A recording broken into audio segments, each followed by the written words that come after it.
नमस्कार, मैं हूं शिव पांडे और आप देख रहे हैं खंड भारत बुलेटिन।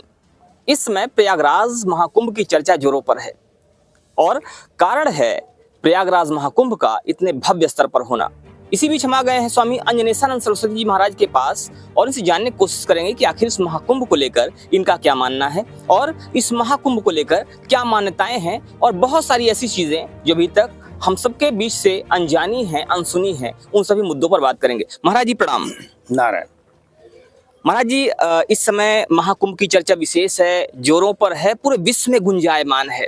तो इस महाकुंभ को लेकर आपका क्या कहना है? और इससे पहले कि लोग महाकुंभ के विषय में जाने, हम चाहेंगे कि आप अपने विषय में भी थोड़ा सा परिचय दें। मैं स्वामी अंजनेशानंद सरस्वती, धर्माचार्य ताराचंडी धाम सासाराम विश्वामित्र मुनि का गुरु गद्दी है, वहाँ से मैं आता हूँ।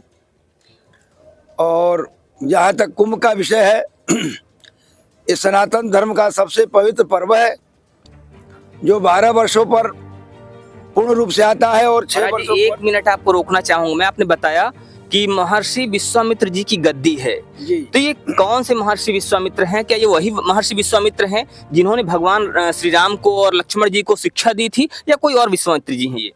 ये भगवान श्री राम और लखन भैया को राजा दशरथ से राष्ट्र हित में मांग कर लाने वाले विश्वामित्र मुनि, जो सासाराम ताराचंडी धाम में उनका सिद्धाश्रम है, उसी सिद्धाश्रम पीठ से मैं बोल रहा हूँ। तो ये महाराज जी उस जगह से हैं जहां पर भगवान श्री राम ने और लक्ष्मण जी ने शिक्षा पाई थी।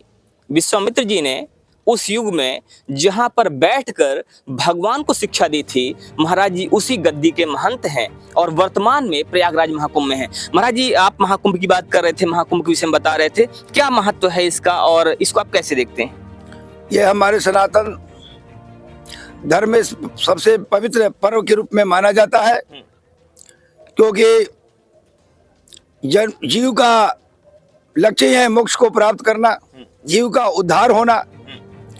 और पुण्यदायिनी गंगा तो स्वतः मोक्षदायिनी है ही, लेकिन अगर उसमें अमृत का घोल हो जाए, उसमें अमृतत्व का बोध आ जाए, तो अब तो ये कायाकल्प हो जाता है। इसी प्रकार से जो हमारे कुंभ की पौराणिक कथा है, उस पौराणिक कथा के हिसाब से समुद्र मंथन के उपरांत जो अमृत कलश प्राप्त हुआ था, देवदानों के छीना झपटी में, वो अमृत कलश का जो अमृत बूंद जो है यहाँ पर गंगा मैया के संगम के तट पर गिरा और यहाँ एक अमृत बेला बना।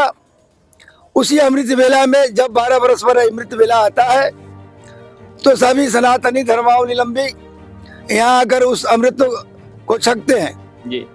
और मोक्ष की कामना करते हैं, अपने कायाकल्प करते हैं और अर्थ काम धर्म मोक्ष को फल देने वाली ये संगम गंगा मैया त्रिवेणी पूर्ण लाभ हमारे जो सनातन धर्मावलंबियों को देती है। ये अति महत्वपूर्ण पर्व है।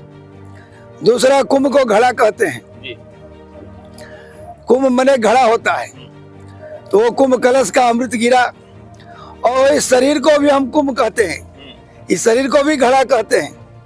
इसलिए यहाँ पर गंगा रूपी मोक्षदायिनी और जमुना रूपी अमृतदायिनी और जो सरस्वती स्वरूपिणी है, महाकाली, महालक्ष्मी, महासरस्वती का जो यहाँ संगम है, तो ये गंगा, जमुना और सरस्वती जो ज्ञान की रूपिणी अंतः सलीला है, तो यहाँ एक ज्ञान का भी अमृत वर्षा होता है। यहाँ अनेकों ऋषि महर्षि संत महात्मा, कहीं भागवत कथा, कहीं राम कथा, कहीं ज्ञान का प्रवचन हो रहा है, कहीं ध्यान योग का हो रहा है। तो इस ज्ञान अमृत से भी लोग अमृत को, मोक्ष को प्राप्त करते हैं। दूसरा, योग के हमारे सनातन धर्म में ज्ञान योग, भक्ति योग और क्रिया योग है। तो हम तीनों त्रिवेणी जो हम कहते हैं, गंगा, जमुना, सरस्वती, तो ये तो त्रिवेणी तो दिखाई देती है जो अमृत छलका, और वो मोक्षदायिनी गंगा में अमृत टपकने से गंगा भी अमृत समान हो गई। इसलिए अमृत वेला में स्नान करने का महत्व है। उसी प्रकार तीन प्रकार से हमारे ज्ञान योग, भक्ति योग, क्रिया योग है। तो भक्ति योग से हम संगम में डुबकी लगाते हैं, अमृत को प्राप्त करते हैं, अमृत छकते हैं। ज्ञान योग से यहाँ संतों मुनियों ऋषियों का जो अमृत वाणी हो रहा है, प्रवचन हो रहा है, ज्ञान हो रहा है, इस ज्ञान से भी हमको मोक्ष की प्राप्ति होती है, अमृत का ज्ञान हमें होता है। और क्रिया योग से जो हमारे शरीर के अंदर ईड़ा पीड़ा सुषुम्ना, ये जो ईड़ा पिंगला सुषुम्ना जो है, जिसको हम गंगा जमुना सरस्वती कहते हैं, इससे भी हम शास्त्राचार में जाकर ज्ञान और ध्यान योग से भी हम उस अमृत और अपरमानंद को अनुभूति को प्राप्त करते हैं।